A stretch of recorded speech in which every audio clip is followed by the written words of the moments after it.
Good afternoon and welcome to this CWIEME Tech Talk about insights into the European transformer markets and emerging trends.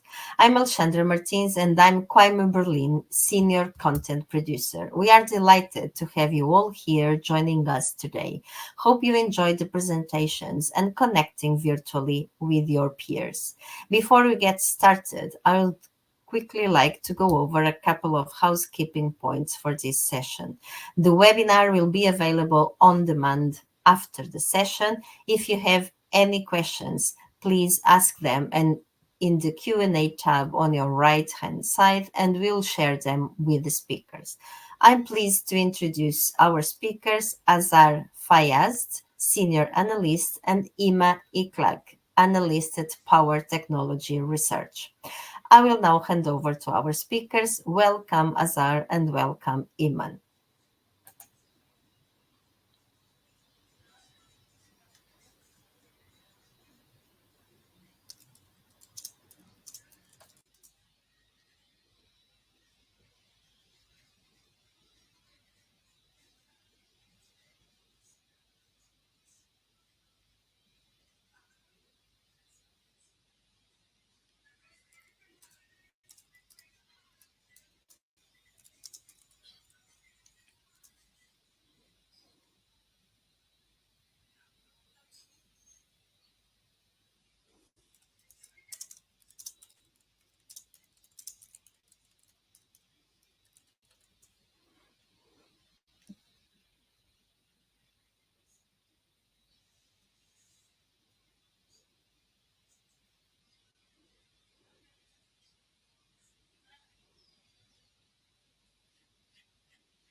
Okay,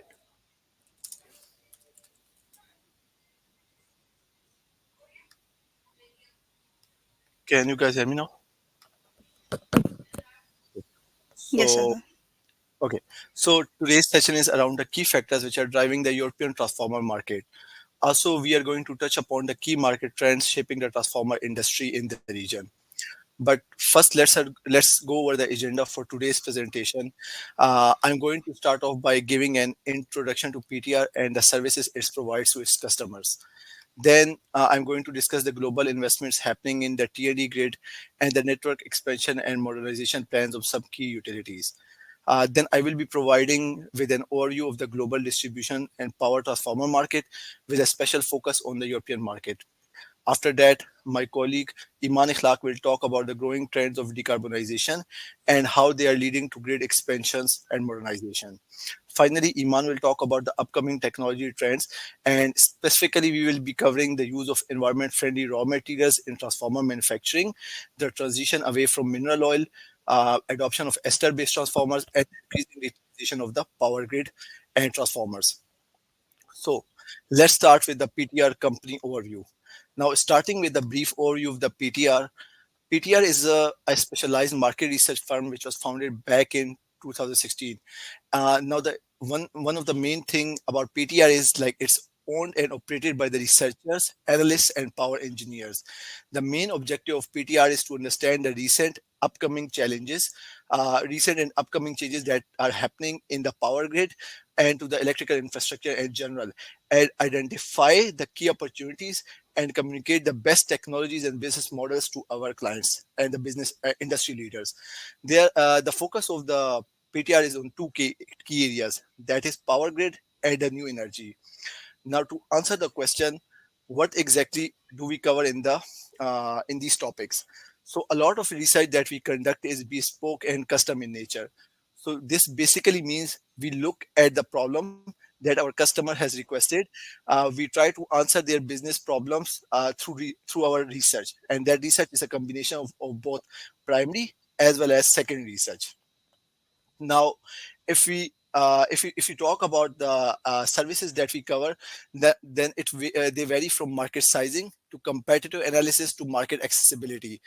Oftentimes we are providing a combination of all these three to our customers, or sometimes we do a deep dive into any of these areas as per the client's requirements. Now, if you talk about the market sizing, then within market sizing, we look at the historical data to understand the outlook, as in comparing technologies against each other. Then we provide a key segmentation of the market between different technologies and application areas to try to understand them separately. As we know, like not all the applications are growing with the same growth rate. It varies from application to application and segment to segment. Similarly, in the competitive analysis part, we try to understand the main players who are operating in the market. We try to understand market shares of these players operating in the market. We perform different sort of analysis like SWOT analysis, Porter 5 force analysis, or pest analysis for our clients. We also do a deep dive into their product portfolios and benchmark different players operating in the market against each other. Oftentimes, we basically provide the cost breakdown of different equipment to our clients as well, so that they could better understand what exactly are the operating profit margins in the market for a specific product. Now, if we talk about the business market accessibility, then we do that at country level. So starting from business practices, we research what kind of regulatory framework exists, what are the products and the market trends, and what are the sales channels.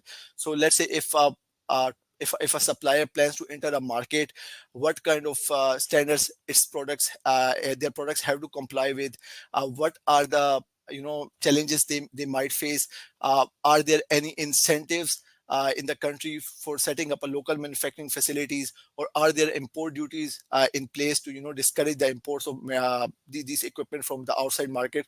So we look at all that regulatory landscape and provide information about the business practices to our clients in the market accessibility. Now, most of the time we have a package reports where we combine all of these topics, or sometimes we, as per the customer requirement, we do a deep dive into the topic of interest. It all depends on the customer's nature of request. Now, we now if you talk about the services that the topics that we cover at PTR is within the power grid, we cover everything within and outside the substation, ranging from transformers and switchgear to HVDC and fax devices. In addition to that, we also focus on topics like port electrification, substation automation, and power factor correction. On the new energy side, we are looking at equipment that interacts with the power grid. For example, EV charging infrastructure, energy storage, and hydrogen as a power vectors, and so on and so forth.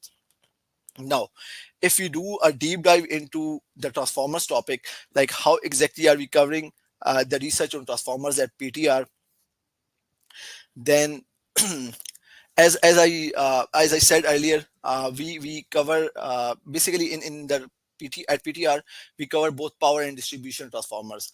So the way we categorize power transformers as those transformers which have operating voltages greater than 42 kilowatt, those are categorized as power transformers, and the transformers which have operating voltages between 1 to 42 kilowatt are categorized as distribution transformers. Now, as I said earlier, like it is important to understand the different application verticals, because to understand which industry segment is instigating the demand for distribution of power transformers, we are slicing the data into three major verticals. That is utility sector, generation sector, and industry sector. For the utility sector, we are covering transmission and distribution system operators. For the generation sector, we are covering both renewables and the conventional power plants.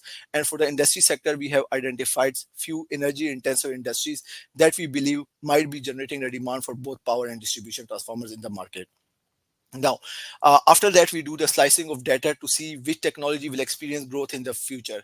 So we do the segmentation of the market in terms of insulation medium, like oil and dry type transformers.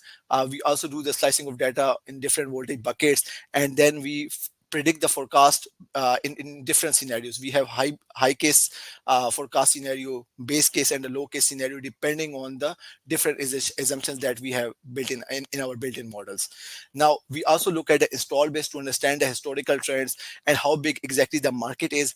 We also look at the new additions, and we also cover the end of life replacements in our annual market estimations. Now, that was the overview of the PTR as a company and the services that we provide to its customers. Now, if we now that we are looking at a transformer market data, but first we are going to be looking at the investments data that I have taken from the IEA, from the World Energy Investment Report 2023. So globally, investment in electricity grid in 2023 was approximated at around 330 billion US dollars, with 42% of the investments coming from APAC region, followed by North America and the Europe. Now, if you look at the investments in the power grid data for the year 2023, one thing that stands out is that the investment in the distribution sector is very high than the spending in the transmission sector. It's almost double. Now, here I would like to highlight why that is the case. Because a lot of this expansion and upgradation of the grid is being done in response to the growing generation capacity coming from renewables and the growing charging infrastructure which is being installed or deployed in order to support a growing electric vehicle market. Now, most of this impact of this renewables and EV charging infrastructure is being experienced at the distribution level, which is why there is a need to prepare the distribution grid to account for this energy transition or to support the energy transition is quite important. Now, in the future, we can expect a similar trend because the world is undergoing an energy transition and this is having a direct impact on the power grid. And this will call for investments in the power grid, both transmission and distribution sector. Now, if we look at the if you look at the some of the grid expansion and modernization plans of the key countries and utilities, we see US has more than 70% of the nation's grid more than 25 years old. That is why DOE is investing a lot in the grid in order to support the to make the grid more resilient and more reliable. So interestingly, network spending in the country has outpaced electricity demand growth, as most of the investment is devoted to replacing and upgrading equipment. So in 2021, roughly two-thirds of the investments that happened in US market that went to upgrading the existing infrastructure, and only one-third was used to expand the grid and purchase new equipment. So similarly, if you talk about the Germany, then TSO's plans, different TSOs in Germany, they plans on investing to increase the network capacity and upgrade infrastructure to accommodate the continuing influx of renewable energy sources. Similarly, Saudi Arabia also plans to increase its high voltage transmission substation capacity by around 214,000 MVAs by 2030. This will result in the construction of almost 560 transmission substations with a total of 1,500 new power transformers procurement by SEC. Now, if we talk about the China as another major country, another major market, then the State Grid Corporation of China plans to invest a record $70 billion in transmission infrastructure and energy storage system in 2024. Similarly, Brazil and Indonesia, they also plan to invest billions of dollars in new transmission lines and substation infrastructure to meet their 2030 renewable energy targets. Similarly, if you talk about the France, then by 2035, RTE of France plans to invest $14 billion in transmission and sub-transmission network, $8 billion for replacing the old infrastructure, $7 billion for connecting marine energies, and much more. Similarly, India, UK, Canada, they all are expanding and upgrading their infrastructure to integrate more and more renewables and support the EV charging infrastructure. Now, if we talk about the global transformer market, then the distribution transformer market size, according to PTR, was valued at $26 billion in 2023, while the power transformer market accounted for $13.5 billion the same year. Now, if you zoom into the regional breakdown of the global transformer market, then the total transformer market in the APAC accounted for more than 50% of the total global market, which is a huge share. So it would be safe to say that any movement, any disruption in the APAC region will have an impact on the entire world because of the huge volume of the APAC region. Now, some of the key driving factors of transformers in the APAC region are increasing the electricity demands due to electrification and urbanization, renewable energy transition, and accelerated industrial growth. Following APAC region, we have North America with roughly 20% regional share, majorly because of utilities replacing decades-old grid infrastructure to build a more robust and reliable power network. Then we have Europe with 15% share, majorly driven by EU's Fit for 55 package for green energy transition, and also EU electricity interconnection targets with other continents. Now, at last we have Middle East, Africa, and South America markets with 8% and 4% market shares. Now, if we talk about the European market specifically in 2023, then the transformer market size was about $4.5 billion, which is expected to grow with the compound annual growth rate of 5.5% to more than $6.5 billion by the end of 2030. Now, as discussed previously, these renewable projects, they are playing a vital role in driving the regional market demand, especially after the Russia-Ukraine crisis, when the emphasis is to replace the conventional power generation with wind and solar. Now, installation of EV charging infrastructure in Western European countries is also instigating the demand, is instigating the expansion of distribution grid and consequently the distribution transformer market. Now, if you talk about the Nordic region in the Europe, then the Nordic countries have more than 40 years old grid infrastructure, and that is why they are foreseeing huge investments in the replacement of grid equipment, including distribution transformers, hence driving the demand of transformers in that part of the region. Now, if we talk about the voltage split of the European distribution transformer market in 2023, then we see most of the demand is coming from 17.5 to 24 kilovolt voltage bucket, followed by 1 to 12 kilovolt voltage level. Now, majority of the DSOs have three-phase pad-mounted transformers in their network infrastructure with an average size of 600 kVA compared to other regions.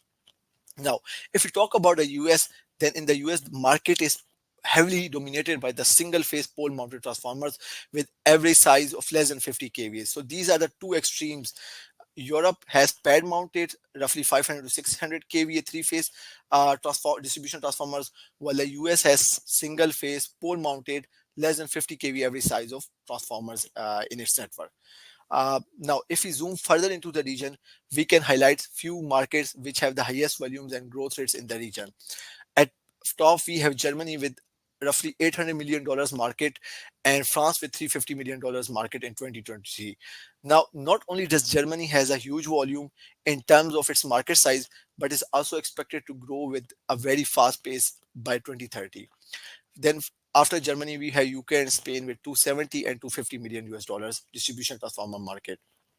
Now, if we talk about the global transformer supply chain, then we know that globally transformer suppliers are facing significant challenges in their supply chains, stemming from a range of factors such as increased material demand to labor constraints. Now, these issues have led to significantly longer lead times and subsequent price increases. Therefore, it is very important to understand the supply landscape of the European distribution transformer to recognize its local production capabilities. Uh, we have done some analysis, and research indicates Europe has sufficient local production capability of distribution transformers and can meet the annual market demand if needed. Some of the major manufacturing hubs of distribution transformers in the region are Germany, France, Turkey, and Ireland. Now, if we talk about the US market, then over there the situation is pretty bad, and the lead times of distribution transformers have increased to 2 to 3 years, I would say, from the previously like about 2 to 3 years ago, it used to be in the range of few weeks, but now it has jumped from 7 to 8 weeks to a time span of 1 to 2 years or even more in some regions. However, in Europe, we are not facing such supply crunch of distribution transformers, and lead times are still within the range of 16 to 18 weeks time frame. Now, compared to distribution transformer, if we look at the power transformer market in the Europe, then the European power transformer was market was valued at roughly $1.72 billion in 2023, and it is expected to grow with a growth rate of 12.5% approximately, and reach a value of $3.9 billion in 2030. Again, if we talk about the voltage split of the European power transformer market, then most of the demand is coming from 250 to 420 kV voltage range, followed by 42 to 250 kV voltage levels. Now, one of the major problem with power transformer market is full capacity utilization of the manufacturers. So we have had multiple discussions with transformer manufacturers in the region, and all of them have indicated they are booked for next at least 2 to 3 years. They are running at full 100% capacity, and that is why they are the lead times of power transformers are extremely high, especially for the renewable projects, I would say. Our PTR predicts that because of these increased lead times of transformers, all these targets that European countries, these 2030 targets that European countries have set to, achieve their renewable energy and install certain gigawatts of renewable energy, they would be delayed by at least 2 years, because a lot of projects would, get delayed due to the interconnection queues because of unavailability of power transformers. So this is one of the major highlight in the region, I would say. Now I will be handing over my next part of the presentation to Iman Ikhlaq. Iman, please go ahead.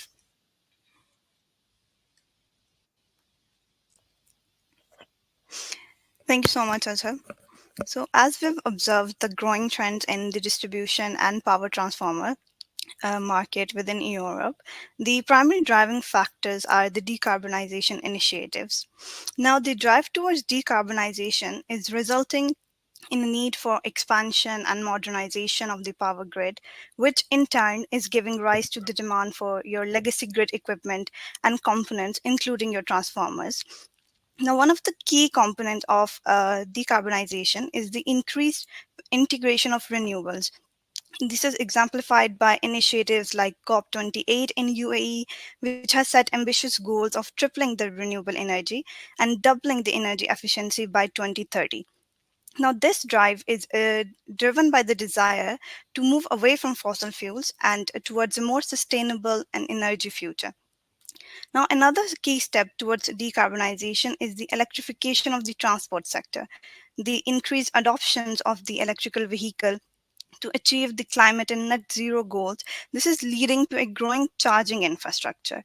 And the growing charging infrastructure network will, in return, lead to the demand for transformers. Now, another step that Europe is taking for the decarbonization is the standardization of designs. So, Eco-design Directive in Europe promotes a sustainable product by setting standards for energy efficiency, circulatory, and resource use. It basically specifies the design rules for transformers to enhance the efficiency and minimize losses. So the integration of these renewables and the demand of the EVs are driving the upgrade of the power grid. Consequently, this is fueling the demand for transformers, which we know is a vital component of the electric supply chain.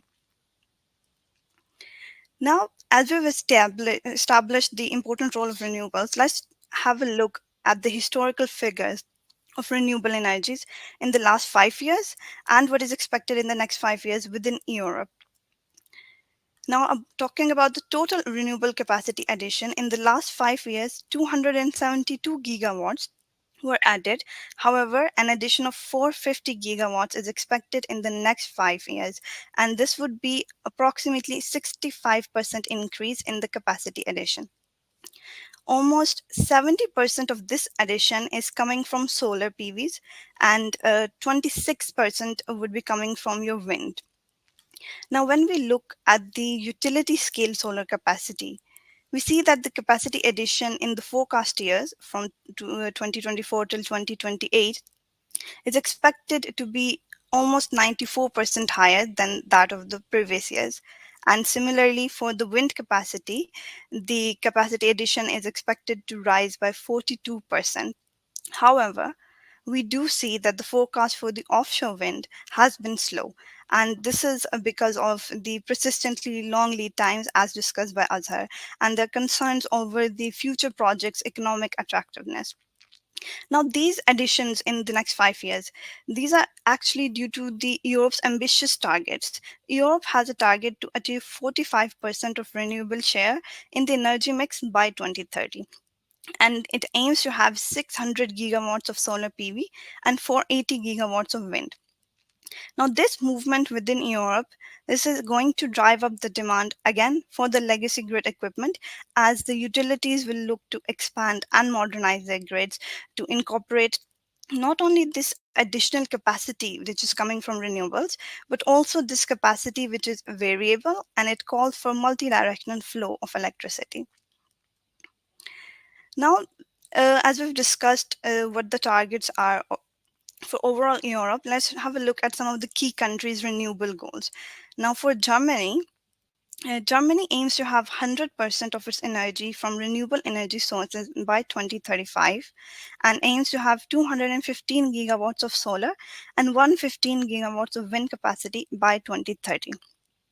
If we look into France, the French law has set a target of 40% of renewable energy in the electricity generation by 2030 with an addition of 60 gigawatts solar, and it also aims to have 18 gigawatts of offshore wind by 2035, which could lead to 40 gigawatts by 2050.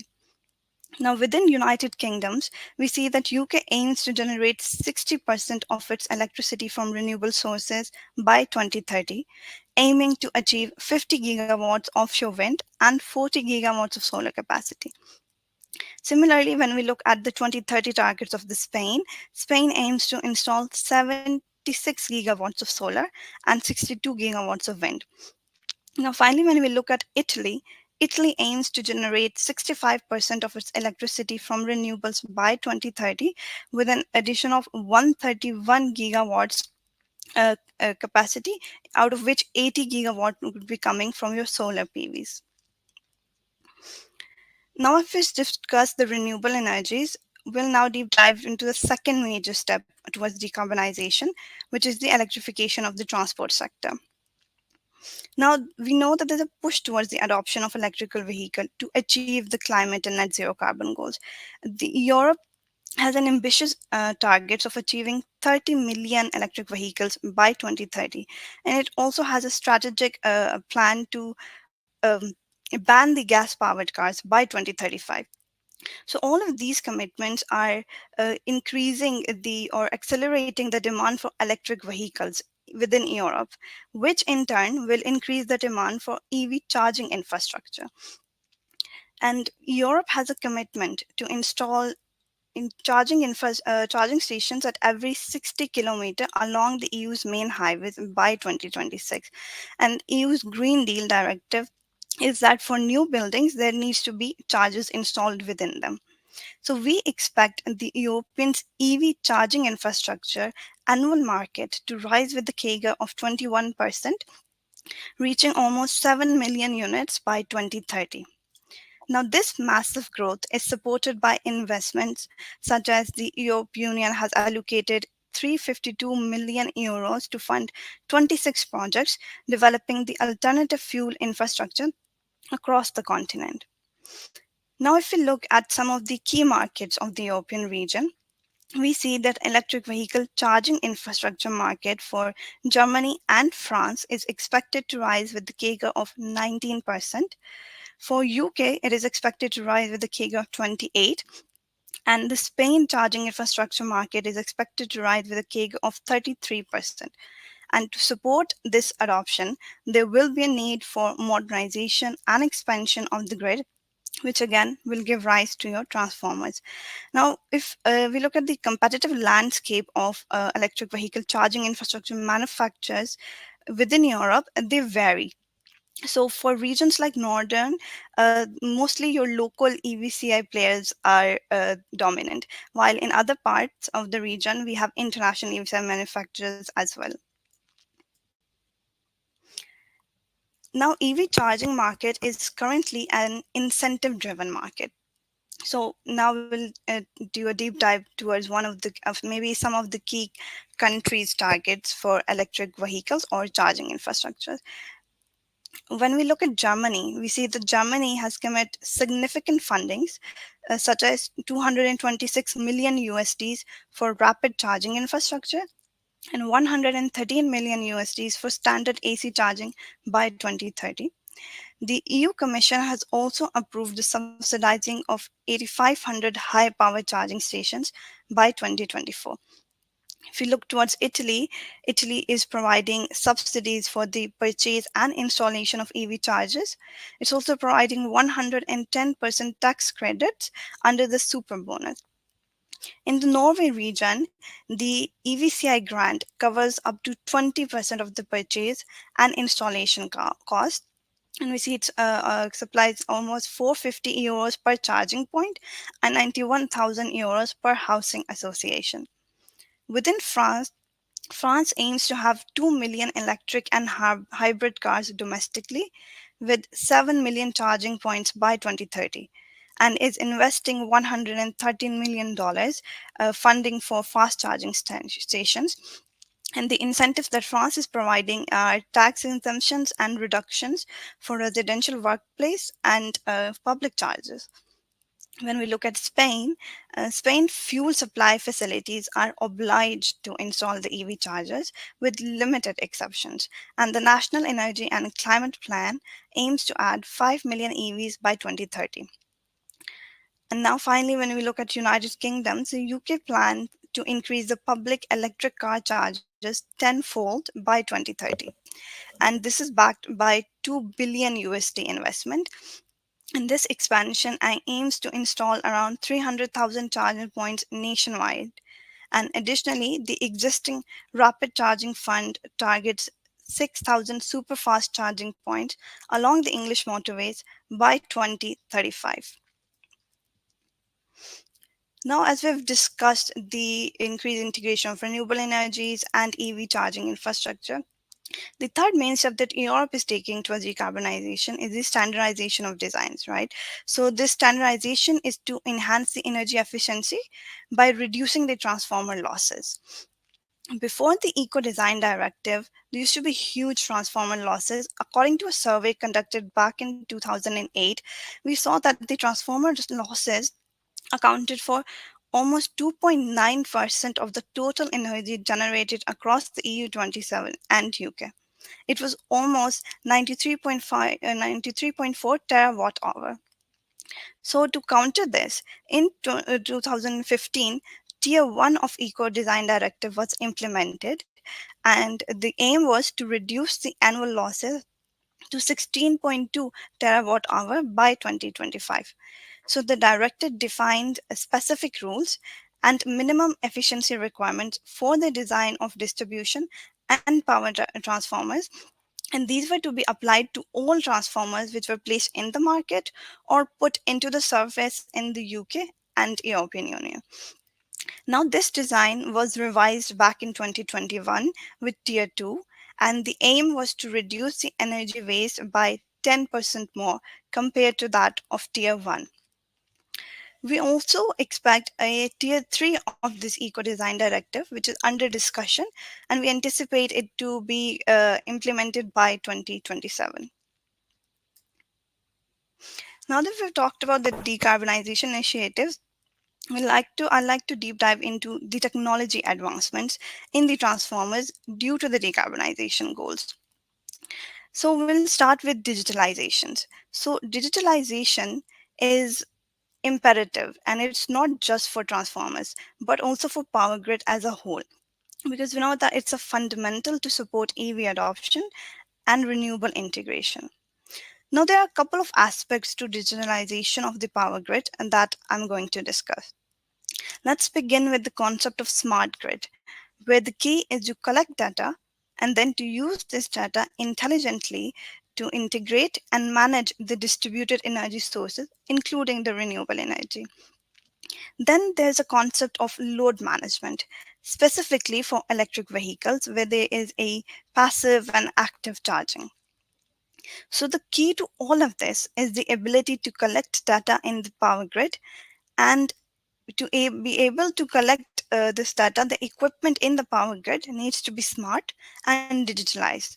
Therefore, the digitalization of the transformers is extremely important, and that's the trend that we can expect in the future as the energy transition moves along further on its path.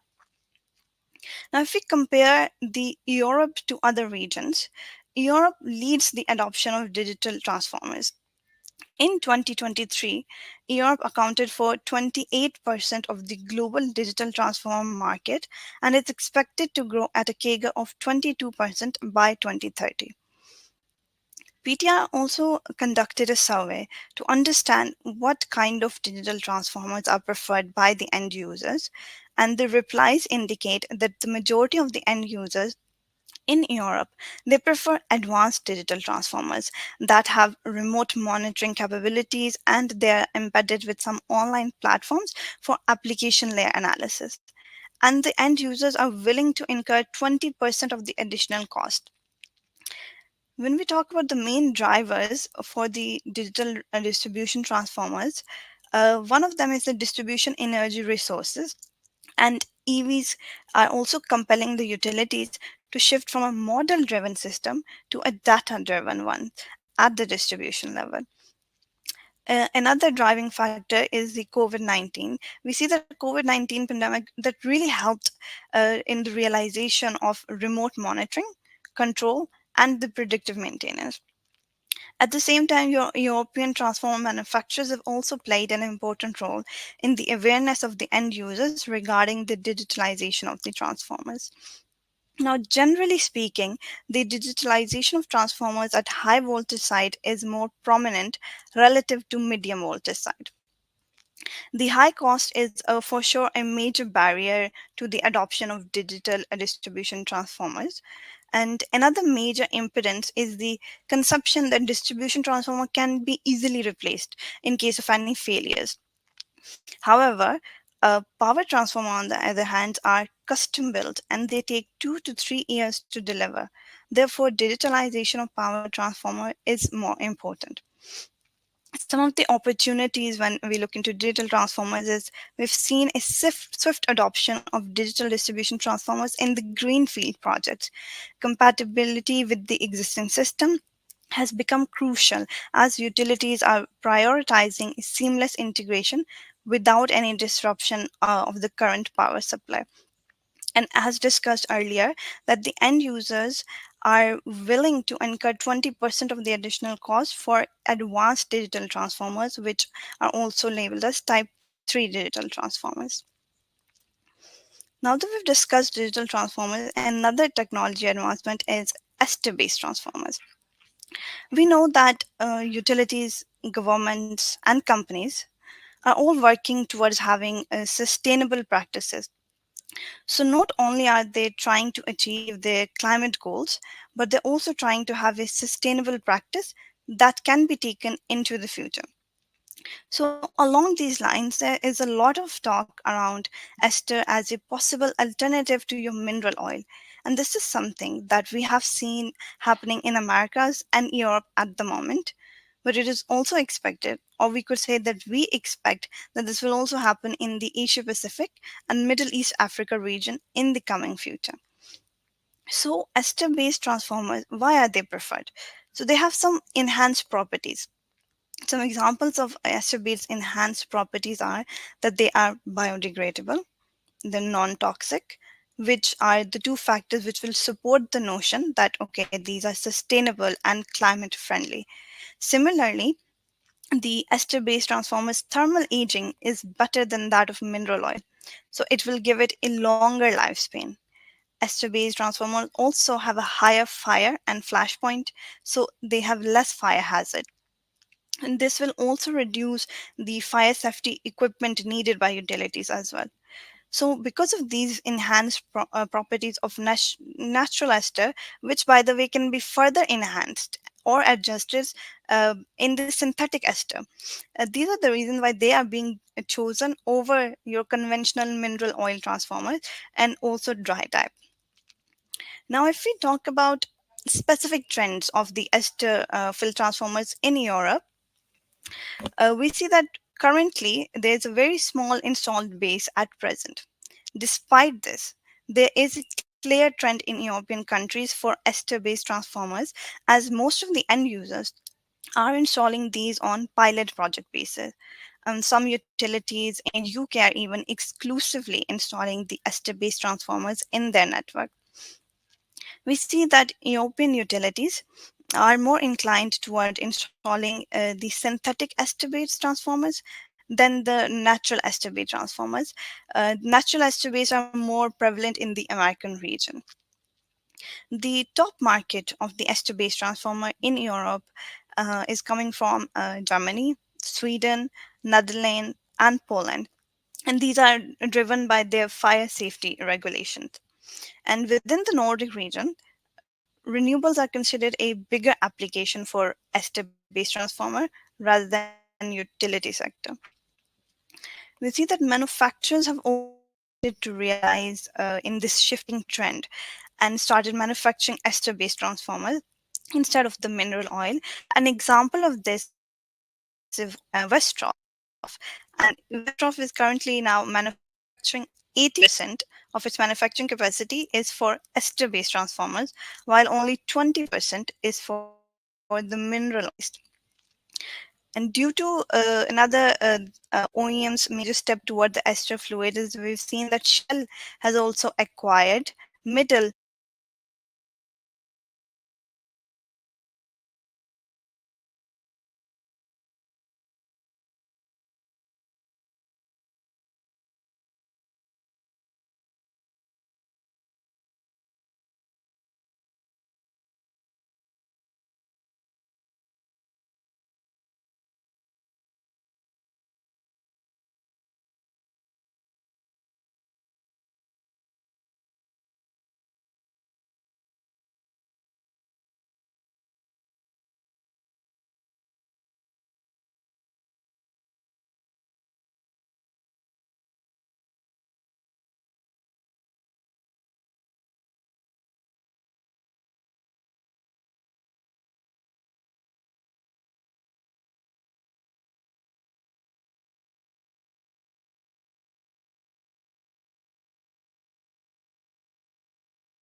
a toward a greener future. The digital transformers facilitate your remote monitoring, control, and predictive maintenance and enhance the operational efficiency as a whole. Meanwhile, your ester-based transformers contribute to improved safety standards and environmental footprints due to their higher flash points and biodegradability. So, embracing these innovations empowers the OEMs and end users to make sustainable choices, driving toward a greener future. So, this was all for today's presentation. I guess we can move towards the Q&A session.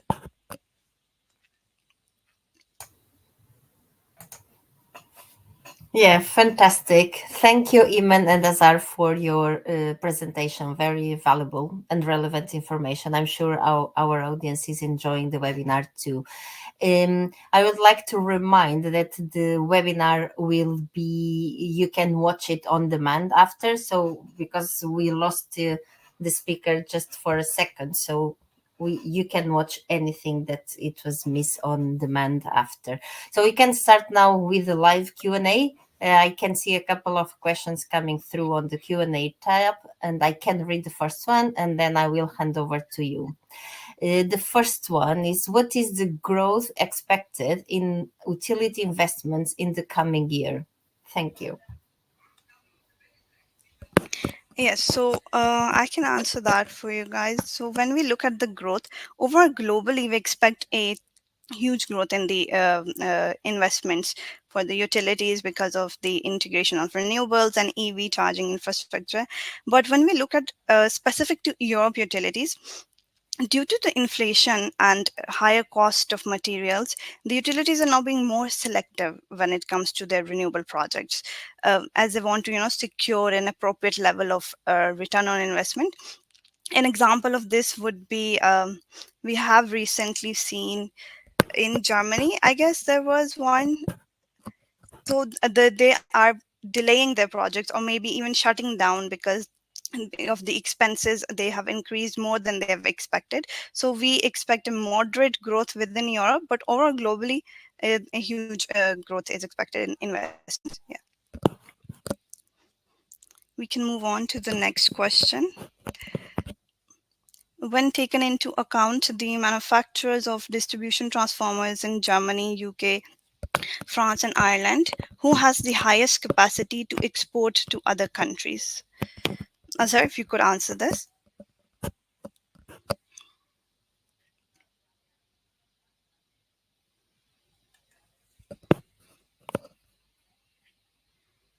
Is Azhar on the call with us?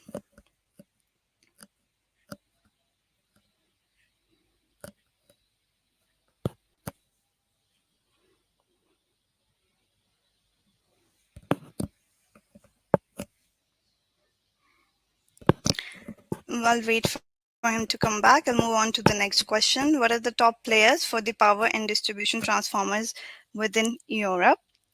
So, when we talk about power transformers within Europe, we have Hitachi Energy, Siemens Energy, GE. And when we talk about our distribution transformers, again, we have ABB, Hitachi, Siemens. So, yeah, these are some of the top players for these.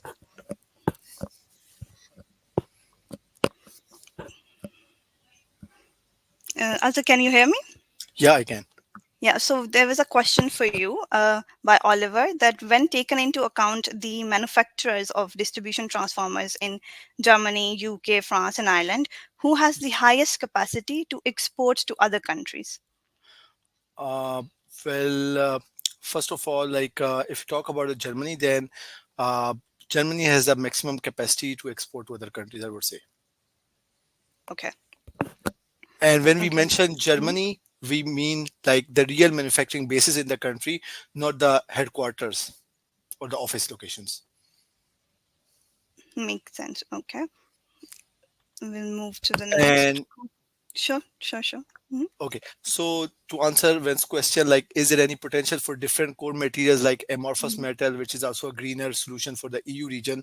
So we have been, hearing about adoption of amorphous based transformers material in US market only. In case of Europe, there's no as such movement towards amorphous metal. However, we know Eco-design Directive is already in place in Europe to improve the efficiency. 2 tiers of this Eco-design Directive have already been introduced, and meetings are being held to to assess how can they further improve the efficiency requirements in tier 3. But up until now, there's no discussion around amorphous transformers as such in the EU region. This is specific to the US market only, I would say. And to answer Siddharth's question, like which components of transformers are leading to long delays in the distribution transformer deliveries and the EU markets. So, in case of EU markets, I said there is no as such delay in the lead times of distribution transformers. It's only been happening in the US market, and there are multiple factors in play, I would say. One of the major factor is such an increased demand, like there is a huge demand for distribution transformers in the market, and the situation is pretty bad over there right now. uh, uh, the point is, after 2008 there was no as such investment in the US transformer market, and the demand, like the supply was constant since 2008, and the demand was increasing from then, since then. With time what happened is like supply and demand gap, it increased a lot, and after COVID-19 there's a suddenly a huge spike in demand for these transformers because of these construction projects happening in the country, data centers market. So EV charging infrastructure that is required to support the adoption of EVs. And also, like I mentioned, two-thirds of the investment is happening in replacing the older grid infrastructure, because US faced a lot of power failures after last year after the storm, or weather related issues. So the DOE has mandated utilities to make sure to improve their network indicators like SIFI and SID, and to make their network more stable and reliable, they are investing heavily in replacing old infrastructure with new one. So that is why there is a huge demand for distribution transformers in the US, which the transformer manufacturers in the region are unable to cope up with. So if we look at the US, so I was doing some research and I found like more than 8 to 9 manufacturing facilities of distribution transformers opened in the US last year only. So a lot of investment is happening in the US market, and that is why we, due to supply demand imbalance, we see a longer lead time for distribution transformers in US. And that is not because of the components, I would say. Again, that is because of the lack of capacity of the manufacturers to deliver transformers. And what's the share of dry type transformers in the market, right? Just give me a minute on that. So it's roughly 10% versus 90% for 10% for dry type transformers in the region, while 90% is for oil type distribution transformers, I would say. How long the spike is going to last? This is a question that we have been trying to identify for quite a while now. To be honest, all these manufacturing facilities that have been announced in like expansions or opening of new facilities that have been announced in the US markets, it's gonna take a while for them to come online. But we do believe demand is going to be sustainable. Like, this is sustainable demand. This is not some short-lived spike or something, like based on which you can say, like, manufacturers definitely they are doing their due diligence before opening new facilities. We believe this demand is going to be sustainable and it will be there in the market in the US. And if we talk about EU, uh, EU market, then in case of Europe, we don't see a lot of problem with the distribution transformer market. However, in case of power transformers, we we have we had multiple discussions with transformer manufacturers, and they indicated they are pre-booked for next 2 to 3 years. So based on that, we believe whatever targets these European countries have set for 2030, they won't be able to match those, because they won't be able to match those targets, because in US there's already a big interconnection queues. Like renewable energy developers, they have applied for interconnection, they permits to connect with the grid, but they are not getting permits because of unavailability of the transformers. Similar, like the case is not that situation is not that much bad in the Europe for now, but we believe as we approach near to 2030 market, uh, we might feel some bottlenecks. We might face some bottlenecks. Because of that, 2030 targets would get delayed for the European market as well. And thank you so much, Vance, for telling us, like, you have submitted your amorphous proposal to Eco-design team on amorphous based transformers. So I would like to say, I had this in my mind, like in tier three, they could move towards this particular direction. But I was doing some research on the European market, and I found like Wilson Power Transformer is one manufacturer that manufactured this amorphous based transformers in the region. In case of US, manufacturers have resisted a lot. They have conveyed their reservations to the Department of Energy. And I was reading press release the other day. DOE has sort of delayed this adoption of amorphous steel in the region. They are not going forward with this proposal, I would say, in the US. So I believe, like, if it's not going to happen in the US, it might not happen in the European market. But like I said, tier three, whatever is going to happen in tier three, of the Eco-design Directive, that's under discussion. A lot of proposals are on the table. Nothing has been decided yet. But thank you so much for sharing with us that this proposal has been submitted from your end. Any more questions? Yeah, and I think we don't have more questions. We still have a couple of minutes if you have additional questions. Yeah, I don't think so. We have more more questions. So I think we can finalize. So thank you so much, Iman and Azar, for this insightful webinar and discussion. Thank you to all attendees and everyone behind the scenes who came together to make this webinar happen. I will apologize because we had some internet issues that we try to sort it out as soon as possible. But please get in touch if you want to have more information or detailed information that you need from your side. As mentioned, this webinar will be available on demand on our website, and I'm looking forward to seeing you all on the next CWIEME Tech Talk. Thank you. Thank you.